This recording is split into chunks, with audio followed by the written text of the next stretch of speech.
Hi everyone, welcome to the Like Sneaker channel. My name is Chris. I am super happy to review the sneaker, and this is a nostalgic grail for me.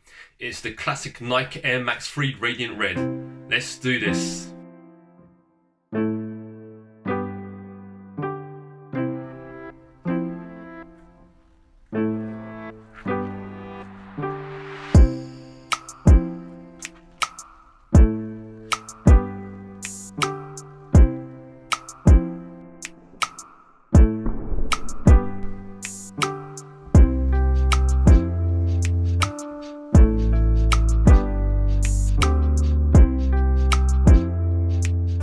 Probably well known to others as the Air Max 90 and the infrared colorway. The official name is the Air Max 3 and was originally known as the Radiant Red. Radiant, sir. Radiant. Some of us accept changes better than others. However, the Radiant Red shade appears more reminiscent of the OG version. Throughout this review, I'll refer to the model as the Nike Air Max 90s. So the Nike Air Max 90 celebrates its 30th birthday in 2020 and is one of the most popular sneakers of all time. And this got me interested in sneakers from a very young age. I remember a classmate of mine shocked the whole secondary year by being the first to wear the Air Max 90 Hyper Grape colour. It wasn't just because he was the first in school to wear the latest sought after sneaker. It was also because the Air Max 90 back then cost £110 retail price, which was seriously a lot of money for any regular school kid. And like any kid, I was envious. So with 2020, I knew Nike would drop a lot of different colorways since it is the Air Max 90's 30th anniversary. There were some great colorways that were released, such as the neons, the laser blue, but all I wanted were the infrareds. So I waited and Nike finally announced that they will drop in November, and I'm glad I held back from buying other colorways. So basically, these were not on general release in UK, and I won this pair via a raffle from a skate and lifestyle shop located in Bournemouth. I was obviously over the moon when I heard that I've received notification to say I won it. So a little history lesson, the Air Max 90 was one of the keys to the Air Max success story, and particularly in London where I grew up from. It was one of the most influential models that evolved from running sneaker to reaching different layers of society. So for example, the Air Max 90 has become the uniform for subcultures like grime or drum and bass music scene. Back then, the style and comfort are unquestionable, which made the Air Max 90 popular for raving, but also for showing off in music videos. The popularity is shown in a Nike collaboration with Dizzy Rascal with his tongue-in-cheek design. In general, London has a major impact on the Air Max culture, and it remains a big part of the scene. So now that I've explained over the name changes and history, let's get straight into the review.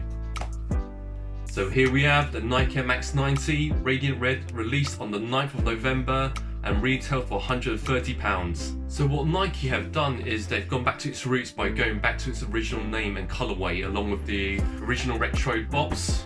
The label reads Air Max 3, white, black, cool grey, radiant red, UK size 10 and made in Vietnam. So inside the box it comes with the orange Nike Air hang tag. And because it was originally designed as a running shoe, they also provided a pair of arch supports which are designed to conform to the contours of the foot for those who require them. Another nice touch is they also included a reprint of the old original Nike advertisement. I'm delighted that Nike had been thoughtful in trying to bring back the nostalgic vibes from the 90s for this retro version. So let's talk further about the 2020 Radiant Red. Built in typical Air Max 90 fashion, the base layer is constructed in white coloured nylon which is wrapped around by grey coloured suede. Apparently the toe box height has also been readjusted to make it slightly narrower compared to the previous retro. The synthetic leather mudguard starts lower at the forefoot and rises closer to the collar. For the partial Nike swoosh running across the lateral, we have it in dark grey to provide different contrast between the upper and the mudguard. There are two different groupings of eyelets, both made of TPUs. The lower half is in radiant red and the top half is in black, which is quartered out by the grey coloured suede. For the laces, these comes with the standard flat tonal white coloured laces. Underneath this we have the padded nylon tongue with the square Nike Air Max tab stitched on. Behind the tongue we have the radiant red coloured cushioning with the original style sizing label.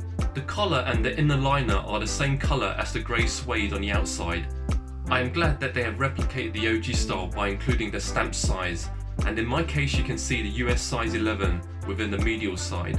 What's more, extra padding at the ankle makes it more comfortable, just like the original. For the insoles, you have the radiant red colour throughout, with some perforated holes and the Nike Air branding in white. On the heel tab, you can see the radiant red overlay and the Nike Air logo in black. Moving towards the side of the heel, you can see the radiant red Air Max font exposed from the cutout on the mudguard, which sits on top of full-length white coloured midsole. And as you expect, the 30-year-old legend is complete with the visible white AirTech unit surrounded by the radiant red heel wedge. Over to the bottom of the outsole, we have the classic Air Max 90 design with the majority in black rubber, with some parts that touched up with the radiant red colour. So in terms of sizing, my foot measures 28 cm, slightly on the wide side. Typically, a Jordan 1 UK size 10 fits me perfectly. Despite they made this recrafted Air Max 90 narrower compared to the 2015 version, personally I find the UK size 10 fits me well. However, if you have really wide feet or prefer a bit more space in the toe box, then I would probably suggest you go half size up. In terms of comfort, they are amazingly comfortable and you can feel it is well padded and lightweighted. As I mentioned, these were originally designed as running shoes in the 90s. Personally, I wouldn't run in them because since then there are a lot more options out there that are far more durable and incorporated with better technology. Therefore, I would say they are more of a lifestyle footwear. It's definitely a very good choice for everyday casual use. Talking about the craftsmanship of my pair, although it didn't feel premium, but overall I was very happy with it. Now let's move on with more on-foot footage.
I feel super blessed and extremely glad that I finally have this pair added to my collection, and I am glad that Nike have re-released these for its 30th anniversary, as these are retro classics for any sneakerheads from London. So in terms of resale, despite being an iconic sneaker, currently there's no profit to be made. However, in my personal opinion, if we follow by previous trends, for example the 2015 release, Nike may reissue between 5 to 7 years time.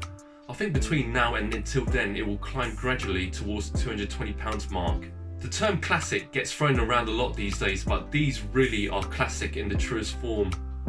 So I will be very interested to know about your opinions on these Radiant Red, whether you share the same passion as me and whether you would feel enticed to get a pair. And please feel free to leave me any comments. Thanks for watching my video, and if you do enjoy it, please do leave me a quick like and also subscribe to my channel, as I will try and push more reviews out. Until next time. There are two different groupings of eyelets, both made of CPUs.